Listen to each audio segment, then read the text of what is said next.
자, 세안시의 피부에 순하다, 약산성 세안제다 라고 해서 무조건 좋아하시면 안 됩니다.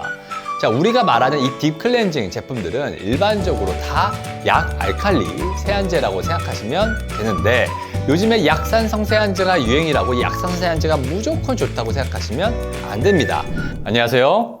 피부과 전문의 심해철입니다. 자, 제가 수많은 클렌징에 대한 방송 촬영이나 유튜브 촬영, 인터뷰를 하면서 듣는 질문이 피부 좋은 사람들의 세안법은 뭐예요? 입니다. 자, 하나로 말하기가 너무 어렵죠. 뒤에서도 언급을 하겠지만 메이크업이 되어 있는지, 선크림만 발라져 있는지, 아니면 노 메이크업 상태인지에 따라 다르고 그 사람의 피부 장벽 상태에 따라서도 다릅니다. 자, 하지만 이러한 케바케를 다 언급할 수 없으니 오늘은 가장 보편적인 수학의 정석이 아니라 이 세안의 정석에 대해 말씀드리겠습니다. 따라오시죠. 자, 첫 번째는 물 온도일 텐데, 자, 세안을 할 때 이 뜨거운 물로 모공을 열어주고 차가운 물로 마무리로 모공을 쪼여준다고 해서 이 세안을 찬물과 뜨거운 물을 반복하시는 분들이 있는데 좋지 않습니다. 자, 혈관도 결국 고무줄 같다고 생각하시면 됩니다.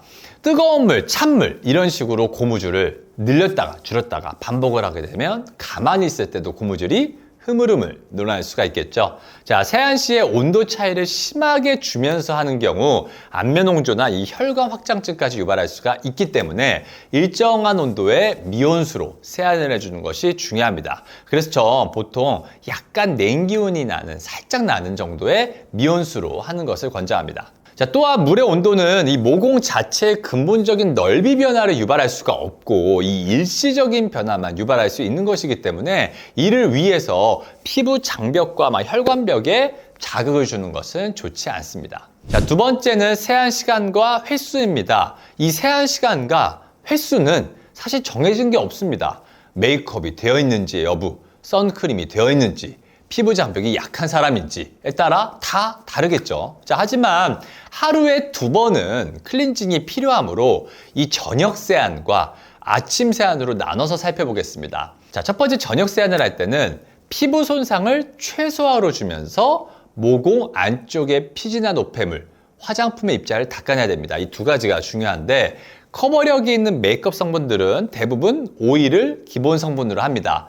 클렌징 워터는 워터, 즉 물이어도 이러한 오일 성분들을 녹일 수 있는 성분들이 포함이 되어 있어서 클렌징 오일 정도는 아니라도 성분 자체에 세정력이 있긴 하지만 사용 시에 또 어떻게 사용을 하죠? 이런 클렌징 워터는 물처럼 줄줄 흐르니까 우리가 화장솜에다가 이렇게 덜어가지고 얼굴을 이렇게 닦아내서 사용을 합니다.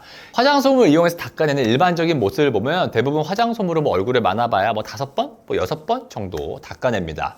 이렇게 화장솜에 묻어있는 클렌징 워터 성분으로는 모공 사이에 끼어있는 화장품들의 소입자나 피지나 노폐물들을 제거하는 것에는 한계가 있습니다. 자, 또한 이렇게 하다 보면 어떻게 돼요? 물리적인 마찰이 계속 가해지기 때문에 이 피부 장벽에 손상을 줄 수가 있습니다. 오일은 클렌징을 할 때 이 맨손으로 사용을 하고 우리가 마사지 할 때도 오일 마사지를 할 때 피부 마찰이 덜 생기게 됩니다. 즉, 이 클렌징 오일은 피부 손상을 최소화로 주면서 클렌징할 수 있습니다. 또한 화장을 하신 분들은 자가 세안을 시키고 이 실험실에서 피부 표면을 확인을 해보면 이 화장품들의 작은 입자들이 모공에 저류가 되어 있는 것을 관찰할 수가 있습니다. 자, 이러한 입자에는 얼굴에 톤업을 띠게 하는 성분인 아이언 옥사이드, 티타늄 디옥사이드와 징크 옥사이드가 포함되어 있습니다. 자, 이러한 물질들은 아주 고운 모래 입자처럼 되어 있고 모공 사이에도 잘 끼고 잘 지워지지 않습니다. 자, 임상적으로 클렌징 오일을 사용을 했었을 때 이 클렌징 로션이나 클렌징 워터 등과 비교했었을 때 이러한 작은 소입자들이 모공 사이에서 잘 제거되는 것을 확인할 수가 있습니다. 자, 두 번째는 아침 세안을 할 때인데 이 아침 세안을 할 때 지금 피부에 이러한 메이크업이나 선크림 제품들이 발라진 상태가 아니잖아요. 자, 그렇다고 저녁 세안처럼 이중 세안을 또 하게 되면 어떻게 되는지 아세요? 자, 한두 달 정도 지나면 정말 피부 장벽이 날아가 버려서 피부가 굉장히 예민하고 붉어지고 트러블이 생길 수도 있습니다. 자, 저녁에 깔끔하게 지워졌다면 첫 번째, 피부가 극도로 예민한 사람은 그냥 물 세안만 해줘도 되고, 두 번째, 피부 타입에 따라 약산성 세안제나 일반 세안제를 사용해 볼 수 있습니다. 자, 그럼 세 번째, 세안 시에 사용되는 클렌징 폼은 약산성을 써야 되나요? 아니면 약 알칼리성을 써야 되나요? 인데 자, 세안시의 피부에 순하다, 뭐 약산성 세안제다라고 해서 무조건 좋아하시면 안 됩니다. 자, 우리가 말하는 이 딥 클렌징 제품들은 일반적으로 다 약 알칼리 세안제라고 생각하시면 되는데, 요즘에 약산성 세안제가 유행이라고 약산성 세안제가 무조건 좋다고 생각하시면 안 됩니다. 자, 이것에 대해서는 제가 예전 영상에서도 깊이 얘기한 적이 있었는데, 자, 우리나라에서는 한 2017년 이 정도 이후부터 이 약산성 세안제에 대한 유행이 이렇게 번지기 시작을 했습니다.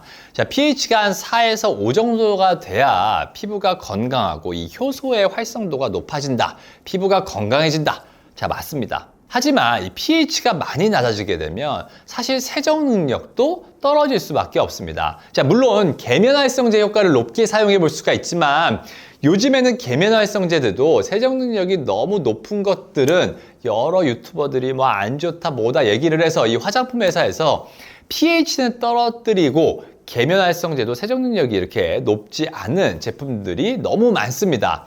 자, 실제로 미국에서는 이 세안제 중에서 이 약산성 세안제의 비중이 우리나라처럼 그렇게 높지가 않습니다. 실제로 여드름이 많고 피지가 많고 메이크업을 하시는 분들에게 세안제를 약산성이 아닌 제품들로 변경을 시켰을 때 트러블이 엄청나게 줄고 세안 이후의 만족도가 너무너무 높은 경우가 사실 대부분입니다.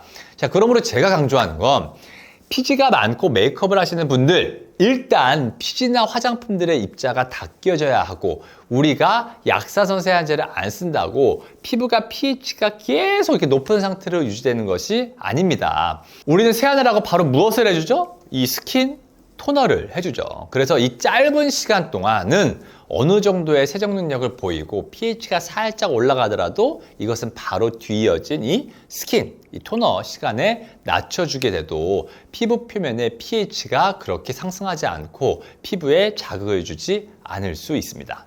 자, 세안 시에 일반 비누를 쓰거나 스크럽젤을 사용하면 안 되나요? 라는 질문들이 있는데, 우리가 시중에 팔고 있는 일반 클렌저 제품들, 즉 약 알칼리성 클렌저들은 요즘 제품들마다 피부를 건조하지 않게 하는, 보습하는 이 성분들이나 피부 장벽의 손상을 최대한 안 주려고 하는 성분들이 많이 포함이 되어 있습니다.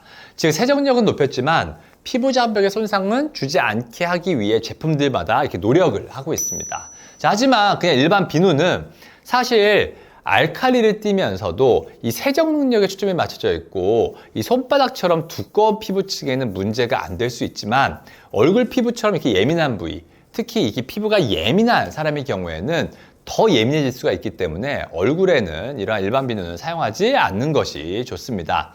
자, 또한 이 때밀이 수건이나 이 스크럽제는 피부 장벽을 손상시키게 되므로 피부를 예민하게 만들 수 있으니 세안 시에는 이 두 손을 사용하시는 것이 좋겠습니다. 지금까지 덧셀 피부과 대표 원장, 덧셀 화장품 대표 심현철이었습니다. 끝.